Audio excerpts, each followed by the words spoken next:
A igreja brasileira, ela salva o perdido, depois mata o salvo para ter o que salvar de novo. Porque nós não temos senso de continuidade. E aonde não tem conexão geracional, não tem reino de Deus. Pode ter igreja, mas não tem reino de Deus.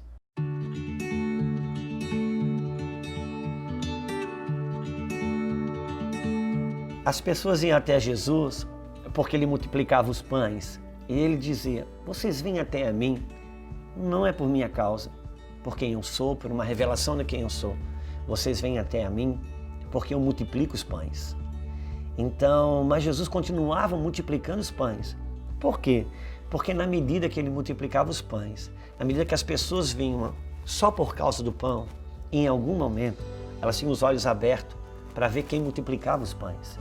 Então, a partir daí, quem tinha os olhos abertos, a esse ele começava a discipular, a esse ele começava a trabalhar de uma forma diferente. Qual que é uma dificuldade que temos na igreja brasileira? A igreja brasileira, ela é extremamente evangelística.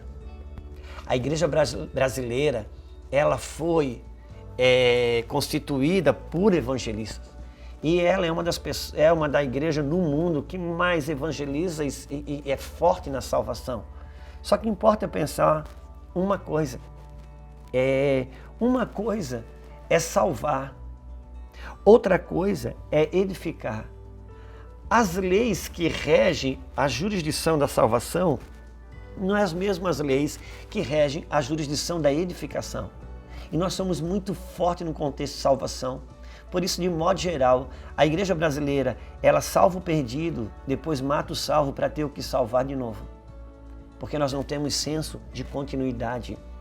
E aonde não tem conexão geracional, não tem reino de Deus. Pode ter igreja, mas não tem reino de Deus. Uma coisa são as leis que regem a salvação. Quando você vê alguém morrendo afogado, você não tem critério para salvar. O que você tiver na mão, você vai tentar salvar. Um pedaço de pau, uma corda, enfim. Não tem critério para salvar. Por isso que a cruz é um escândalo. As leis que regem a esfera de salvação não tem critério para salvar. Agora, se você for ensinar alguém a nadar, não são as mesmas leis que você usa para salvar. Porque para ensinar a nadar, você está numa outra jurisdição. A igreja brasileira, é comum que alguém nasce na igreja aos seus 14, 15, 16 anos, às vezes sai, desvia do caminho da fé, vai para esse mundão e vai ter experiências com um mundo terrível, de droga, de tráfico, de coisas grossas, pesadas, lá perto dos seus 30 anos, volta para a igreja com um testemunho contando quantos matou, quantos roubou, o quanto de errado fez, e agora Jesus resgatou. E a igreja parece assim que ela é ovacionada, parece que o teto vai abrir de tanta glória. Já aquele garoto, aquela garota que está lá com seus 17, 18, 20 anos na igreja, seus 20 anos de idade, suportando as paixões da mocidade, se preservando em Deus, parece que ele não tem significado nenhum na igreja. Às vezes ele até tem vontade de ir para o mundão e voltar para ter algum valor dentro da igreja. Por quê? Porque nós temos o alto senso de resgate, mas nós não temos senso de continuidade. E uma são as leis que regem a esfera e a jurisdição de salvação. Outras são as leis que regem a esfera e a jurisdição da edificação. A cruz, ela proporcionou o meu resgate, mas a partir do resgate eu preciso trabalhar a edificação e proporcionar continuidade.